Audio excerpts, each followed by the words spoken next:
Hey everyone, so excuse the back brace. See, got a back brace here and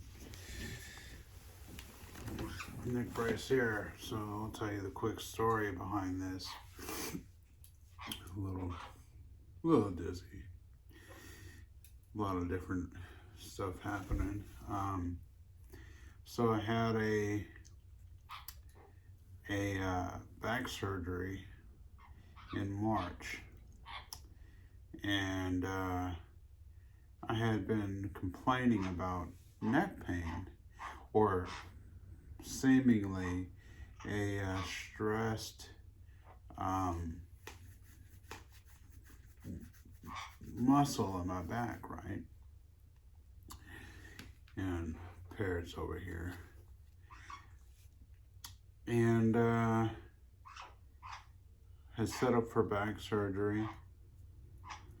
They knew about the neck, so they did a image on that, and had come to find out that I had a herniated disc in my neck. So went in for back surgery, started recovering, and I guess I'm still recovering on that a little bit. And then just at a month, like at just a little over the 3-week mark, where they were like, yeah, you can start doing physical therapy on your back. So one morning, I woke up, things were going fine. It was a Saturday, and holy cow, it felt like somebody just like came in and grabbed my spine. It was painful, doesn't describe it. It was horrifically painful.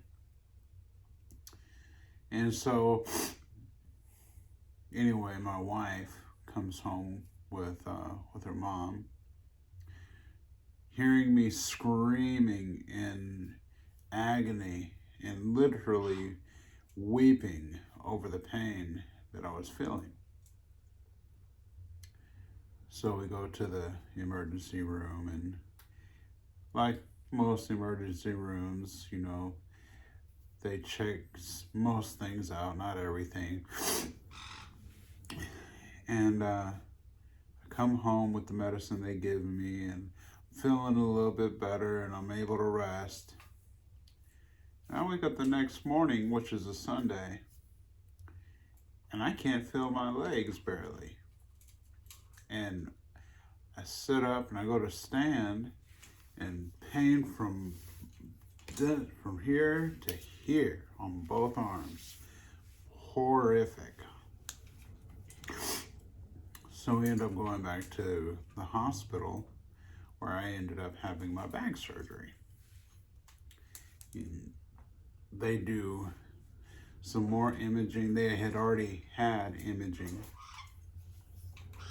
thankfully, because of my back surgery. Come to find out that the herniated disc was starting to press really hard into my spinal cord. And so they said, we're admitting you. You need to have surgery. And so that Monday or Tuesday, I think it was Tuesday, I had surgery on my neck. They fused my neck as well. So anyway, now I'm recovering from that. Why did I tell you that story? So I'm at home right now, and I generally, this is like super hard base. You know, my wife, she works, and what she does before even we got married, was able to support us both. So I was, able, when it came time to quit the job I had and actually go to school full time to do my master's. With that said, although even before I had back, surgery, this is before that, my main job was, to take care of home and to take care of some of the more essential issues that we have in our home that I'm not going to mention, try not to mention anyway. And so, as somebody who grew up being a caregiver and taking care of other people's homes, it was kind of a natural thing where cooking and cleaning is just like, okay, that's just easy. And I love to, not clean, but I love to cook. So that wasn't a problem. And so, anyway, when my back went, I went from going 100 miles an hour to, let's say, just 10. And that was really, really, really hard for me because I'm a goer. I go. I execute things. I get things done. I don't like starting things and not finishing them if possible. So the vast majority of things that I do, when I start them, I finish them. And it drives me nuts to see unfinished things or things that aren't in the place where they should be. My little soapbox rant. At any rate, technically at home, things went from, all right, we've got a good order going on, to some things just got out of order, right? But regardless, I kept doing what I said I was going to do, and the understanding that my wife and I had, and others had, about what my position was here at home, to make sure that everything wasn't, the weight wasn't just fully on my wife to try to take care of a lot of the things that I was doing. As a matter of fact, she was doing before I showed up. And it was a relief. It's always a relief to have, two is better than one. So anyway, I promise I'm going somewhere with this. So anyway, had the back surgery, and as soon as I could, I was up and cleaning and cooking. And I love to cook. I love to cook for my family. I love to serve my family. And that's just work. But I love serving my family. I'm not a lazy person. I'm just not. And if I am, somebody needs to tell me that I'm lazy. But I don't consider myself to be lazy. So, anyway, I'm going along. Things are getting better. And I'm taking care of myself. My wife is taking care of me. She's an amazing woman. My mother-in-law is doing different things to help. She's an amazing woman as well. And I'm just so thankful for them. Gosh. And so anyway, saying that to also put in that I don't do it by myself. I don't. Things are going along, and then bam, the neck. Thankfully, the neck surgery was nowhere as near painful, but I have to still be careful because I have to remind myself, like, dude, you're still healing, because I had to fuse this up here too. So anything I do, I'll move it around. Now, with all of that backstory, I'm watching I always watch the news. I read, I watch, I study history, culture, all of those things. I'm a psychology therapy major for my master's, mental health and therapy. I've always been in this field. So it's given me an opportunity to watch what's been going on.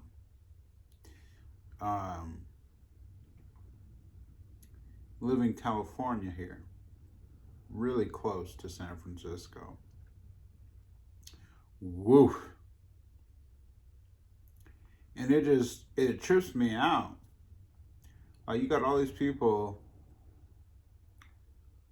that don't want to work. You got people that got fired because they wouldn't take the jab. We know what happened with that. That's another story. But you got like all these cats, primarily in San Francisco, homeless cats.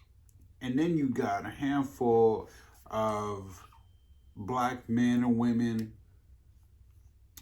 predominantly, that are just going into these stores, whatever store, I mean high-end store and low-end stores, that are just stealing, but don't want to work, are being told they don't gotta work, and then playing the woe is me card when they're confronted by people.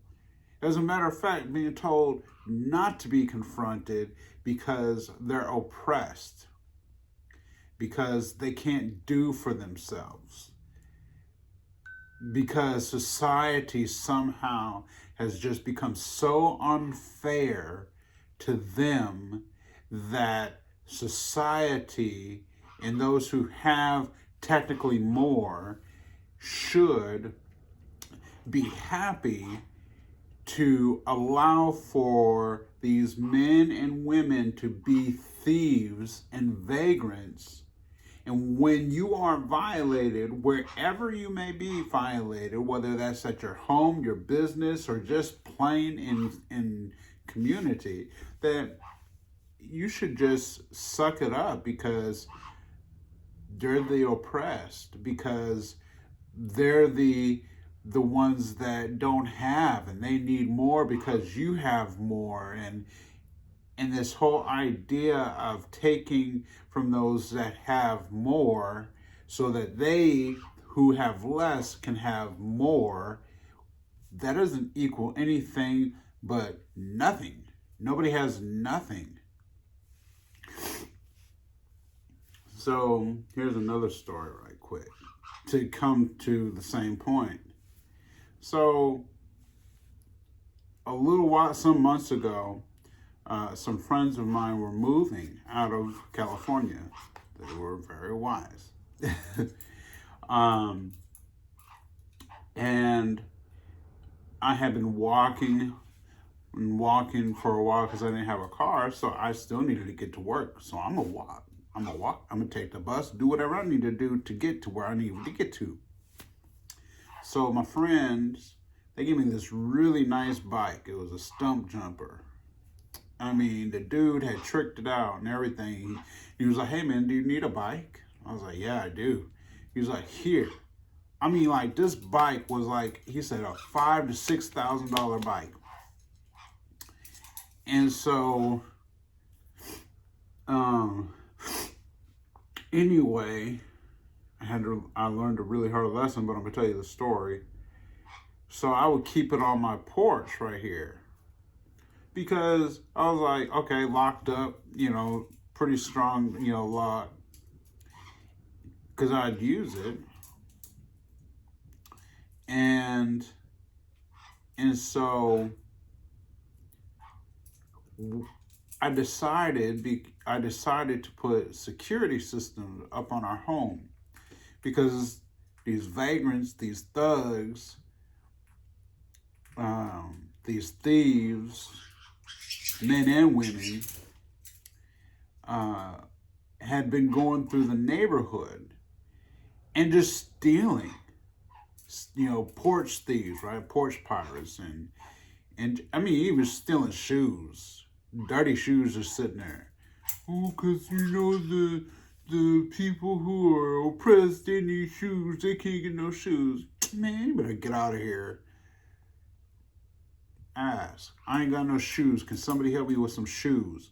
If you could put a sign up on the side of a road and panhandle for some money, some beer, some rent, you can panhandle for some shoes. Somebody's gonna give you some shoes. Because it's hot out here. Anyway, one morning, the security system starts going off the camera.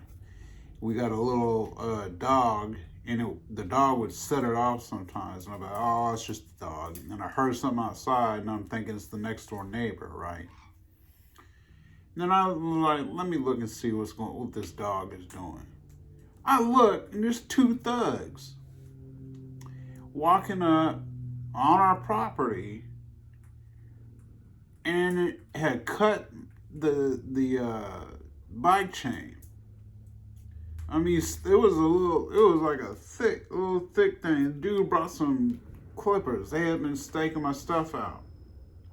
Walked up like they just knew me, to the house. And stole my bike. I was pissed. And here's the thing, right? The bike was the principal. Like, you got too close to my family, and I'm that dude. I'm just that dude. Don't cross this line, you'll be all right. If you cross this line, you're going to have to deal with me. Even with this on, you're going to have to deal with me. Because I know that dog ain't going to do nothing. But, so they took my bike, hot pissed. Like, compounded hot pissed. You got close to my family. You came and you stole something that didn't belong to you, that belonged to me, that I actually use, so that I could be productive in community. And you just, Mr. or Mrs. Oppression over here, and been told that it's okay. No, it's okay. You need it more than they need it, because the neighborhood that they live in, it's a nice neighborhood, and so they have to already be wealthy. Well, that's just not true for everybody. That's just not true. We grind every. I'm about to cuss. So I don't want to do that. We grind every day. Blue collar, hard workers. Look. You see this? See that? You see that? I'm not oppressed. I'm not. I used to have that mindset because I believed the lie. I'm not. I'm intelligent. I know how to work. I know how to move. I don't take no excuses. And guess what? Got a disability. Not this. This is a disability. I got a fusion. I've had a disability all my life. It has never been an excuse. It will never be an excuse not to give my best. But you got these crackhead thieves out here being told that they're oppressed because they got this skin color or whatever else intersectionality that they've been told that oppresses them. Man, you better get out of here. Get the F out of here with that. And so then you come and you have a mind to violate, thinking that you have been violated, therefore you can just go freely with no responsibility to violate anybody else and give any and all excuses that you can think of and make up in order to say that, hey, you should have sympathy for me, the thief. You've lost your mind. You lost your mind. So So now I'm coming to the end. In San Francisco, CNN went out there. I seen this video, and watched one of the homeless dudes, white dude, who's supposed to be oppressed, who's supposed to have all these intersectionalities, and also, who knows, he's probably supposed to be the one that is the elite because he's white. Maybe he's a cis.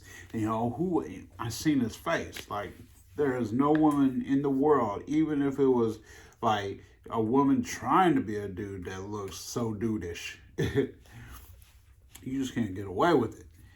But left out, stole from a Walgreens. Gavin Newsom is supposedly cutting the ties with Walgreens and asking them not to come back. This is after the Walgreens had already said, we're leaving because you're allowing for us to be violated by the oppressed that you've created. And so Walgreens is, I think it's about 16, 17 stores that are like, we're leaving, but before we leave, like, everything is being plexiglassed up. Side story. When I was a kid, when I was younger, I was a teenager, I remember I went to another state, and I'm originally from Alaska. In this state I went to, it was Flint, Michigan. I'll just say it.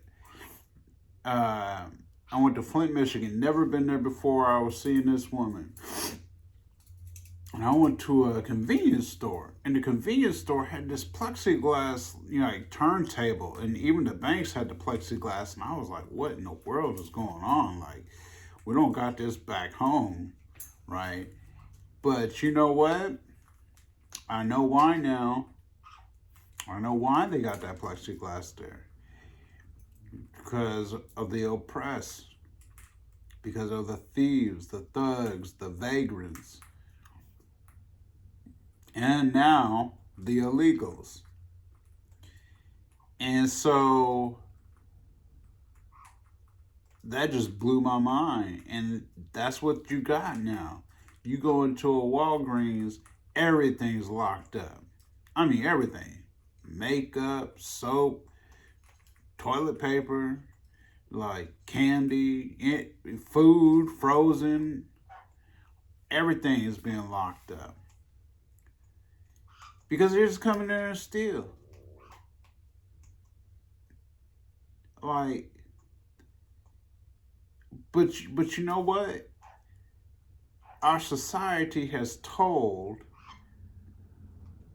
a lot of our nation's societies that believe in socialism and Marxism and just believe in chaos.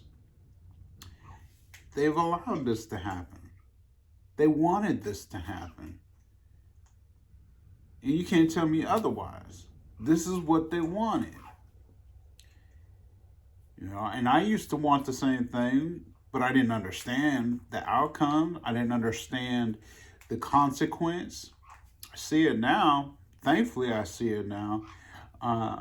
Way before this took off. And people crying. Why am I being violated? What's going on? I voted for you and it's supposed to be better. It's like, you keep voting for people that have an ideology that is just poisonous. And quite honestly, without people getting triggered, and that's even like, it's like, triggered is a trigger word, right? It's like, holy cow. But without people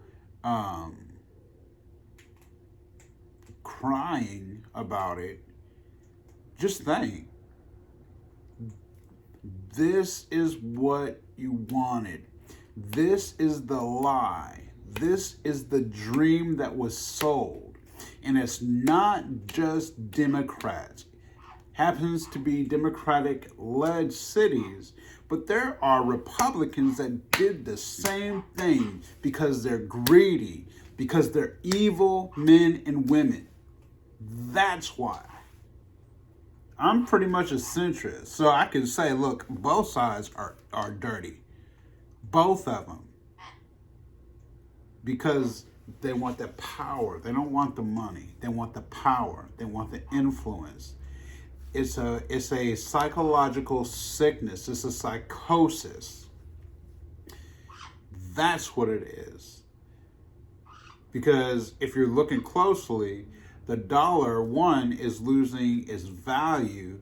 Two, like, I'm not telling people to go and burn up their money, but like, it's paper. It's paper. That's what it is. It's paper. It's just paper that we've placed a value upon. It's influence and power that these cats want. And they're so dirty because each one of these vagrants, these thugs, these illegals, these business owners, the general public, nobody was born out the womb like, let's go tear this world up. Let's go benefit the world. Each person has made a decision, and each person continues to make a decision about what they're going to do, how they're going to respond. They just do. But there ain't no way in the world that you could just tell me that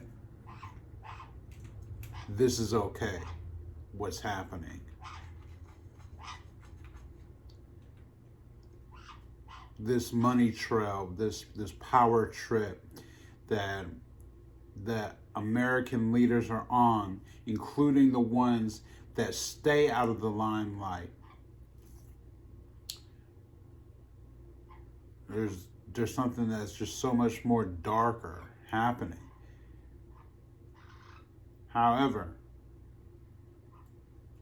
the continuation to allow people to do what they've been doing in violating their neighbor, right, is got to stop. And I think that the way that this stops, unfortunately now, is by people actually standing up, because the people that are in quote unquote power, they're not going to do it.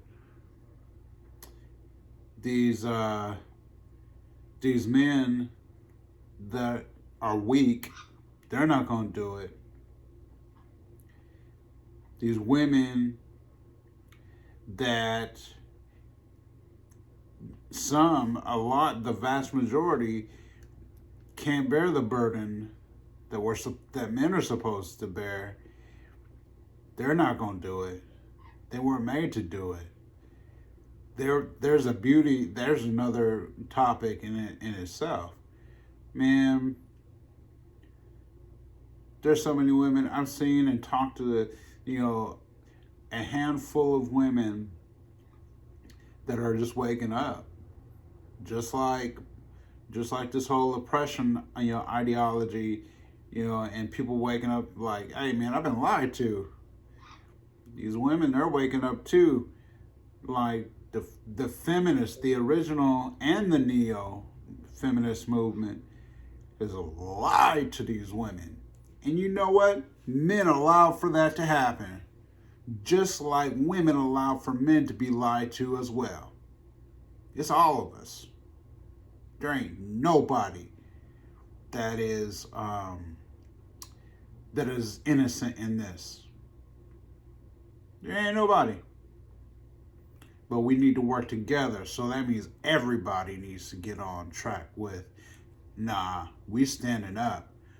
We're liberated. We're Americans. I don't care your sex, you're a man, you're a woman, your color, yellow, black, white, brown, pink, orange. I don't care. If you're an American, you're going to just stand up. Come on, let's go. Whatever it is. And fight back. First, use this. This is critical. This is so critical. Then use these. These are critical. Highly critical. Then you use this. This is critical. Then you use this, writing. And if you got to, you use these.